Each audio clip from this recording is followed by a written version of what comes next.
Hey everyone, I'm Renee. And I'm Gil from the Rich Relationship Refuge. And we start each day off with a kiss, so we figure we start off each episode with a kiss. In this episode, we're going to talk about our marriage story and 6 secrets that prevent divorce. So, hope you're ready. Babe, you know how we like to watch like all those relationship shows, like Yes.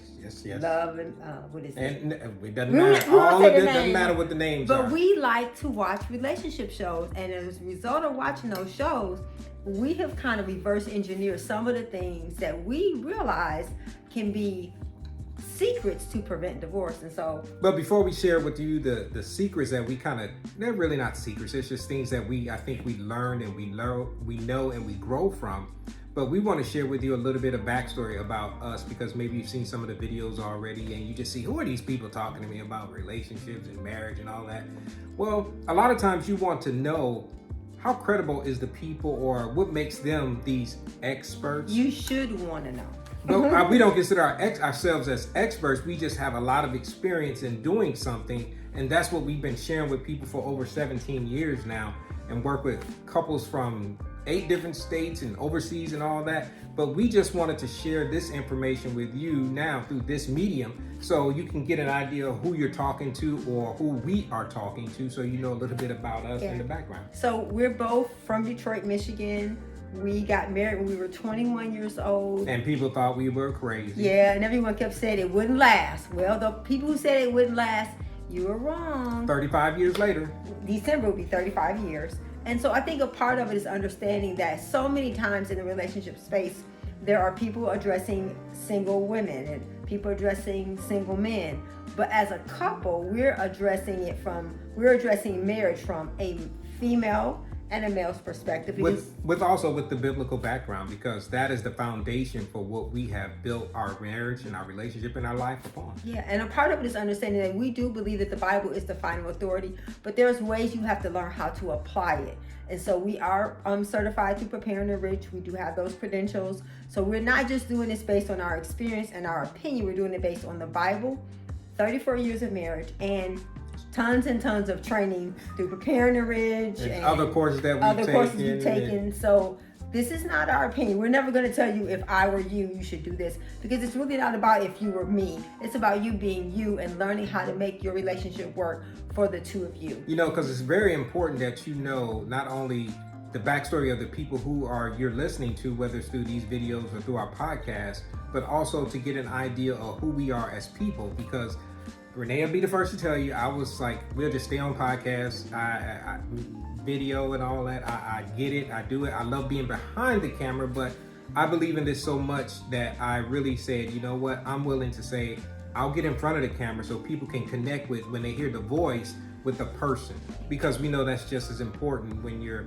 listening to things. And we always say it in the show, thank you for your investment in time, because we believe that's what this is, you know. And I really want to commend you, because I know that our personalities are different. I am an extrovert and Gil is an introvert. And so in most of these relationships, you see one person who's primarily in front of the camera, but we're both committing to going outside of our comfort level and our personalities to help the next generation of people who look like us, and even people who don't look like us, because so many times we don't have examples, we don't have training, we don't have people we can go to that are healthy. So not that we're perfect, not that we have everything all figured out, but we're just willing to put ourselves out there in a way that you have someone you can physically connect with and walk alongside you in this relationship marriage. And even if you're dating, it's important that you get these tools before you get into a marriage relationship. So we started out the video talking a little bit about the backstory. You know, we've been married 35 years since December. 34 years, 35 in December. Yes. But before we actually got to those years, we actually had a long road to get there, just from being together as a couple. We started out in Detroit. We're a retired military family from the Air Force. We actually have lived in, I think this was move number 13, and it may not be done yet, but we'll see where it goes. But that's the lovely thing about this now, is no matter where we end up, we still are going to be able to bring you this kind of information. Yeah. So we have one daughter who's 32 this year. She'll be 33. She'll be 33? Yeah. Okay, 33 this year. And we adopted 2 other Renee's little sisters. Yeah, and we'll go into that one day. We'll do a video just about because everybody has a backstory. Yes. And so our backstory is not beautiful. It's crazy. But we will definitely share that too. So we gave birth to one beautiful daughter and we adopted my 2 little sisters. So we're the parents of 3 children. And yes, at 23 years old, we had 3 children. And my husband was in the military and he traveled a lot. So I didn't make no money. And I spent some time as a single mom. So there's some things that we will share and go more into that, but we want to just kind of let you guys know who we are and just share this episode of our love story, our marriage story, because marriage is something that we believe in wholeheartedly, and we want to support the Institute of Marriage. We believe in it and we want to support it. And so we're going to talk about 6 secrets that we believe have kept us from getting a divorce. That actually prevented it. Yeah, and I'll say the one thing for me is... One of your things. One of my things is, for me, I had really low self-esteem. I did not like myself. I did not think that I was smart. I didn't think that I was valuable. And the thing for me that has helped me has been Gil being one of the first people to really see me and believe in me. And so that made me have a sense of myself from someone else's perspective. So one of the secrets to not preventing us from divorce was finding someone who sees the value in you and makes an investment in you. And so I would say for me, that was one of the big things, was him seeing me in a way that I didn't see. I got to see myself through his eyes, and it really helped me begin to change the narrative in my head that I had about myself. And so the second one for me, or the first one for me, but the second one for this video is, I say, loyalty. Yeah. Loyalty for me was very, very important for who I was dating or who I was in relationship with, even before Renee and I got together. That was just a characteristic or a trait that I thought was very vital to any relationship, that you have to be loyal, because I was not one that actually dated a lot or went around and dated a lot of girls. That just wasn't my thing, because one, it'd drive you crazy trying to keep all that stuff straight about who said what or what you said to whom, and then you may get caught and you may get in trouble. So I was like, it's just easier to keep it simple. And I've always been a one girl kind of guy, even from growing up. So even from that perspective, loyalty, being loyal to the person I was going to be with, was something that I thought was very, very important. So that's one for me, which is loyal. Yeah, and the thing for me was committed. I am the kind of person, I am tenacious. If I make my mind up about something, it is very hard to get me to change. And so for me, I was committed to Gil. That was something I brought to the relationship. I think sometimes we need to understand these are the things that we individually brought to the marriage. The marriage didn't give us these things. We brought these things. So for me, I was always very, very committed, and commitment was very important to me. So therefore, that's what I gave. I didn't demand that he gave me commitment. I brought commitment to our marriage. You know, commitment is something that I thought was very important. Even as Renee says it, I'm a piggyback a little bit. Not that she didn't explain it, because she did. But from my perspective, the reason why that was so important, because if you are committed to that one person, it makes life so much easier. And when they say people have commitment issues, that's something that you bring into the relationship. Yes. You should already know how dedicated or how committed you're going to be even before you decided to establish a long-term relationship. So that was something that was for me. Yeah, and for me, another thing for me is transparent. You know, we talk about being hot. Wait, it's my turn. Okay, I'm sorry. Yeah, okay. So we have this acronym. You see it on the shirt. It says hot. Hot. That was number 2 for me, which was honesty.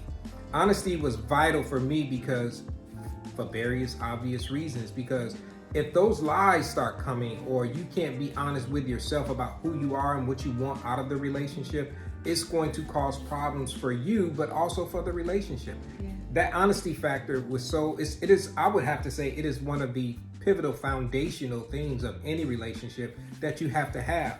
Because it kind of goes back to my first one about being loyal. If I can't be loyal to someone, which is just another form of being dishonest, or lack of loyalty is being dishonest to this person that I've decided to commit this, not only before I even get to the marriage altar, just the relationship of saying, I'm going to invest my time, effort, and energy into this person. That is something that is going to be very, very instrumentally important, vital. I can't emphasize that enough. Not only for us, and maybe it's after 35 years, it's come to more clarity, but I didn't realize how important that was all these years later. So honesty. And for you, I think the reason why honesty is so important is because what happened to you with your dad. Because when you have a parent that is not honest with you, sometimes the reason why things are important to us, it's because of things that happened in our childhood. And because your dad wasn't honest, I think that's why a lot of things that we prioritize now as adults are a result of maybe something we didn't get. You know, he wasn't honest as far as lying all the time. Sometimes you can just be through omission that you just are not being honest. It's really just more about keeping your word. Right. There were times where he would say he would do something and he didn't, which is still another form of not being honest to yourself and to who you make commitments to. That was important to me. So that is just another form of being honesty. Now you can talk about your transparency. Yeah, so being transparent. I am the kind of person that when I walk into the room, I walk into the room totally naked. I'm open, I share everything. I don't mean physically naked. I mean, as far as communication. That's something I had to learn as I grew and matured, was that you can't walk into a room sharing everything. But that's one of the things that I think that Gil loved about me, was that he didn't have to wonder what I was thinking. He didn't have to wonder how I felt about anything. I made it clear. And so transparency is a good thing as you mature and grow into it, and learning the settings to be transparent. But that's one of the things about me. When people say, oh, I'm brutally honest, you don't have to be brutally honest. You just have to be honest to the point where the other person can understand what you're saying and they feel loved and appreciated as a result of you being transparent. And then my last one is I had to learn to love. You know, we come into a life with our past experiences and our past bad relationships or relationships that didn't go well. I remember listening to a movie, and they say things end badly. They always end badly, or they wouldn't end. Well, learning to love was one of the characteristics that I had to adopt, because I had already some ideas about what I wanted to see. And sometimes you may have to change your viewpoint or your perspective, especially when you're going into a relationship with another person, to say, I have to change a little bit. So I had to learn to speak Renee.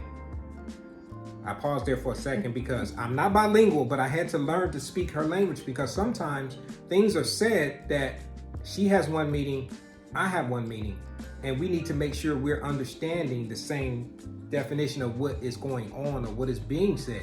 So I had to learn, and one key attribute that you can really adopt is, what do you mean by that? Before you jump to conclusions, before you make assumptions, something as simple as, what do you mean by that when you say? So that is something that I had to do, which is what I mean by I had to learn to love and learn to speak Renee. Yeah, and one of the bonus things I'm going to give that's important is having a love for change. Change is something that everyone has to be willing to bring to their marriage relationship, because without the willingness to change, or without the willingness to feel the need to change, you give the impression, or you send the message that you have it all figured out and you're perfect. And so these are just 6 things, well 7, that really help you to be prepared to go into any relationship, whether it's a work or a marriage relationship, with some longevity. Because that's going to actually prevent the divorce from happening, because if you just practice some of these things that we shared with you, it's going to change your perspective. It's going to give you different ways of seeing things. We always tell our couples that we work with, there are no such things as marriage problems. There's individual problems that you bring into the marriage. So if you work on these 6 things, hopefully you get something out of it that will actually help you in your relationship, whether you're married, dating, single, looking.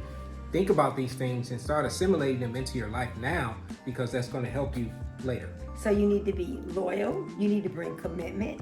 You need to bring honesty, transparency, Learn to love. Learn to love and be willing to change, because we don't have it all figured out and everyone needs to grow and change. So hopefully you got something out of this. We'll be sharing with you more little snippets like this, but also some of the shorts. Check us out on richrelationshipsrefuge.com. Website has everything, and we'll see you in the next one. Episode. Love you guys. Bye.